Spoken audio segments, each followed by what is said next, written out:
Kemudian dikisahkan juga ada salah seseorang lelaki yang mimpi berjumpa dengan Rasul sallallahu alaihi wasallam. Ada salah seorang yang mimpi berjumpa dengan Rasul sallallahu alaihi wasallam. Di dalam mimpinya dia manggil Rasulullah, "Ya Rasulullah, ya Rasulullah." Tapi Nabi nggak noleh ke arahnya. Manusia ini kalau dipanggil kemudian dia nggak noleh, dia dengar tapi dia nggak noleh, berarti bisa jadi nggak kenal atau kita salah manggil. Misal kita manggil orang, "Ya Ahmad, ya Ahmad," ternyata ini orang ini bukan Ahmad, ya dia nggak akan noleh.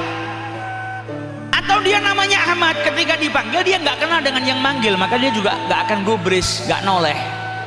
Nah ini lelaki tadi ketika mimpi berjumpa dengan Rasulullah, dia panggil, "Ya Rasulullah, ya Rasulullah," walam yaltafitu ilaih.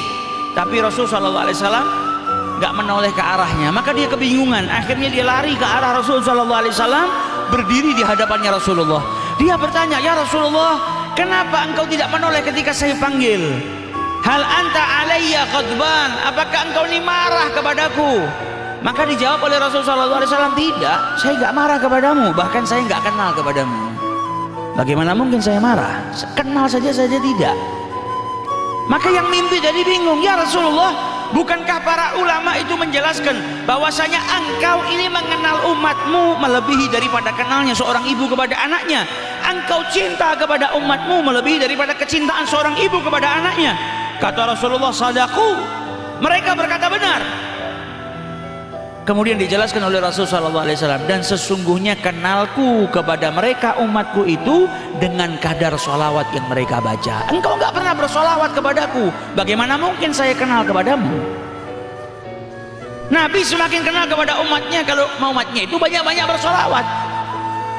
Orang yang bersholawat kepada Rasulullah itu diriwayatkan disampaikan oleh malaikat kepada Rasul sallallahu alaihi wasallam, disampaikan dengan namanya, bahkan bukan namanya saja, nama ayahnya pun disebut. Ketika seseorang bersolawat, maka malaikat datang kepada Rasulullah dan berkata, "Inna fulan, fulan," lalu namanya Ahmad berarti Ahmad bin Muhammad, kalau ayahnya namanya Muhammad, "yusallimu alaik" atau yusalli alaik, bersolawat kepadamu. Nah kalau orang sehari solawat kepada Nabi 1000 kali, bayangkan kalau kita setiap hari ada orang datang kepada kita mengucapkan, "Pak Ahmad kirim salam," 1000 kali. Semenit setelahnya itu, "Pak Ahmad kirim salam." Walaupun kita ini yang dapat salam ini nggak pernah berjumpa, pasti kita akan penasaran, siapa ini Ahmad yang setiap hari mengucapkan salam kepada saya 1000 kali.